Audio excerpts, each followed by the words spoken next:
He was quoted in an article in the San Francisco Chronicle, and that article was discussing his free agency, and obviously he was on the Giants last year, had a terrible first half, had an incredible second half, and at the end of the season, because the Giants didn't have a chance for the playoffs, he decided to not take the last start, which made him a little unpopular with folks like you and I.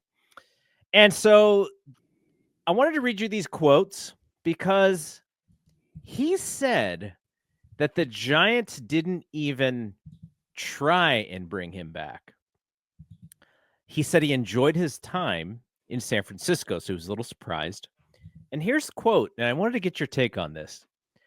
I know Bob, and he talking about Bob Melvin.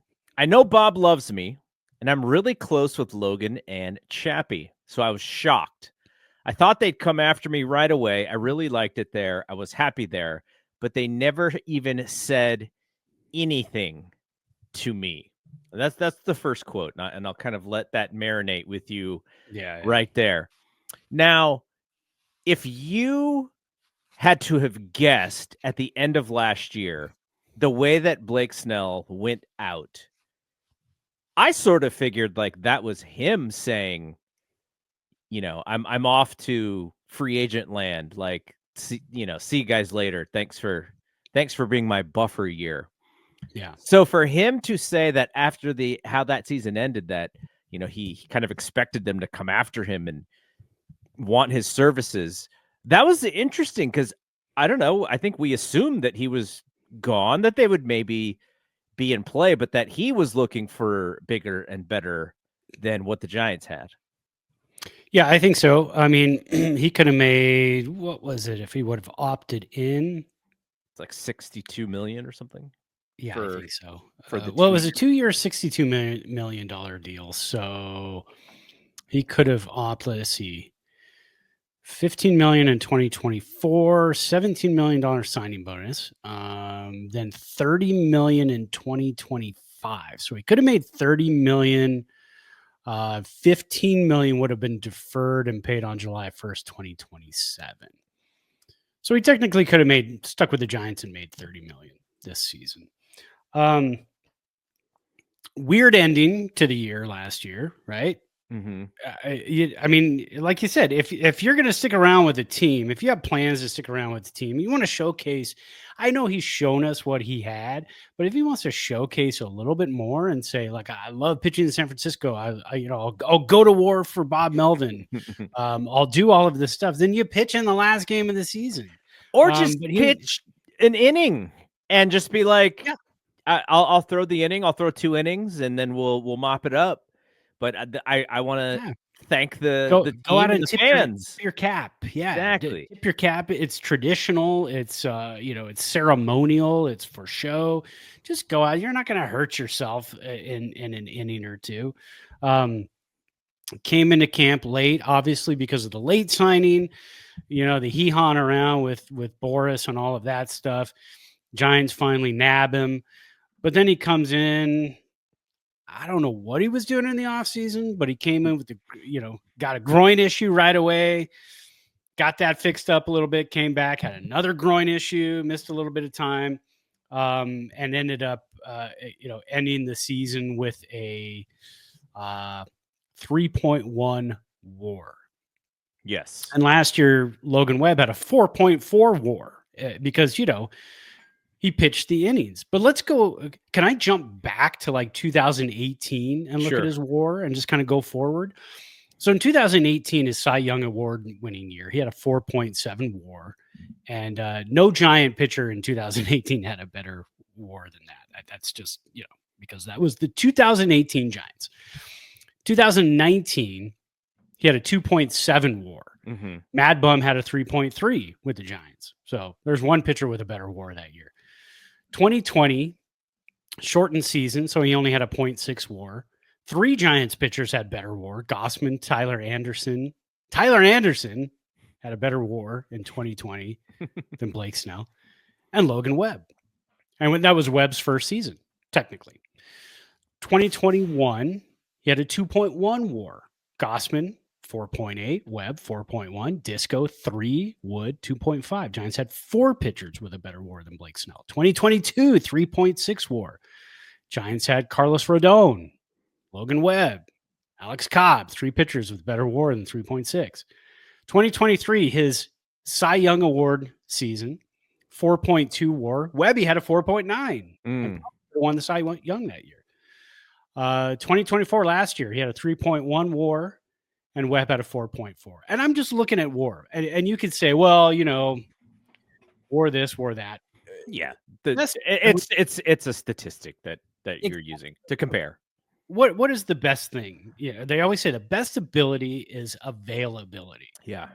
And I think Buster Posey, his whole shift in focus this season and going forward is pitching deeper into games. Mm-hmm. Snell last year threw his first complete game ever in his career. All right, 31 years old, first game. Do you think that's a sign of things to come? Do you think that's a sign of when he turns 32, he's going to be throwing 5 or 6 complete games? I don't think so. That's not his MO. That's not who he is. Buster Posey didn't want to deal with that. He didn't want to deal with the 5 and divers, the 4 and divers. He needs pitchers that can go length, and the Giants have quite a few. And we're going to get into roster makeup later. The Giants have quite a few pitchers that can go deeper into ball games this year. So when you look at the type of money that you're going to give to Blake Snell, that the Dodgers ended up giving him, 5 years, $182 million. He's going to be 36 years old when that contract ends. 5 years, $182 million. I don't know if Giants fans would have been super happy giving that to a guy who has hit 180 innings pitched only twice in his career at 32 years old. So I hate to break it to you, Blake Snell. That's probably why they didn't contact you. All right. So there's goodbye. He said his goodbye the very end of the season. The Giants didn't have to say goodbye. Okay. So there's more to this quote. Mm-hmm. He said, I texted Bob and he didn't reply. And Bob always replies to me. So I kind of had a feeling, but it was weird, especially with all the other teams that were interested in me. Now, he then went on to say that, he knows that, sometimes managers, they can't really get back to you because, there's some rule, I'm sure, when it comes to that stuff. Yeah. So I liked what you said about the complete games and the makeup. Now, I don't, the Giants will be lucky. No one throws complete games anymore. No, it doesn't. I mean, unless you're Logan Webb. You might get 2 or 3 a year if you're Logan. If Logan Webb stays healthy, his target is 200 innings and more. Like that's the type of pitcher that he believes. And like you said, Blake Snell, he's going to go until whether that's 4 innings, 5 innings, 6 innings, sometimes he'll get into that 7th inning, but he is very dependent on a really, really good bullpen for his success. And so it made a lot of sense for him to sign with the Dodgers because they have a bunch of guys that they just send out that throw 95 plus, and they will make him look fantastic. When you look at the wins and losses, and when you look at the ERA, and when you look at how many games the team wins when he's out there, which effectively I don't know how that would affect WAR, but the dressing up of those statistics will be nice when you have the back end of the bullpen. And so, but the thing that I don't understand, well, I guess I understand it because you're Blake Snell. You don't want to advertise maybe the things you're not great at. Right. He's saying, I did a good job. I liked the guys. I assumed they were going to be in the negotiation. They were going to be a competitor for my services, which is fine. What he doesn't say is some of the things that we just said right now, which is he's not a deep pitcher. Buster Posey's looking for something deeper as far as starting pitching. And he didn't start that last game. I don't know how much that affected the scenario, but that to me as a fan, that was him saying, I'm not coming back. Right. It's like, if he really wanted the Giants to, and maybe he's being a little dishonest and maybe he kind of knew that the Giants weren't going to be there. So knowing that they weren't going to be involved, he's like, okay, well, I don't really have to pitch this last game because I'm not going to be a part of this team anymore. I just found, and it might simply be because I see Blake Snell, the baseball player, as a little flaky. And so his comments to me were really sort of flaky and maybe a little bit dishonest. And not to say I didn't think that he said anything negative. He wasn't mean. He didn't say anything bad about the team. I just looked at that quote and I was like, I don't believe you. Yeah. I don't think you had any intention of coming back to the Giants. No, I saw that quote as, we lost a team to put numbers up against. Another team. Because he said, especially the other teams, especially as many as the other teams that were out there for my service, I'm surprised the Giants didn't put in there. But again, I mean, that's your exit interview is who you are as a clubhouse guy. And there were no reports that he was a problem in the clubhouse or any of that stuff. But your exit interview is kind of, what is your makeup on your final game of the season when the Giants are just trying to hit 500? The fans are there. I don't know if they do fan appreciation day anymore. Remember that was always kind of fun when they used to do that. But I mean, it's the last game of the season. The Giants could hit 500. They've got, arguably their ace on the mound because of the second half that Blake Snell had was ridiculous. And again, I'm not saying that, the Giants couldn't use his services this year in the next 4 years or so. They absolutely could, for sure. But maybe there was some, and again, throwing it out there, I don't know 100%, but I'm just sticking it out there. I mean, maybe there was, he wasn't the guy that some of the young guys could turn to, like a Verlander. You can get Verlander for 1 year. Audition Verlander. If he likes San Francisco, maybe he signs another 1 year deal because he's trying to. We know Verlander's trying to get 300 wins. Is there room on the team for a Verlander and a Webb and a Ray and a Snell at that point? I don't know. I'm sure the Giants could find a spot for all of those guys. But I don't know. I see that last game as a bit of a problem when it comes down to it. Obviously, I think he would say otherwise. He's got his future and his investments to look out for.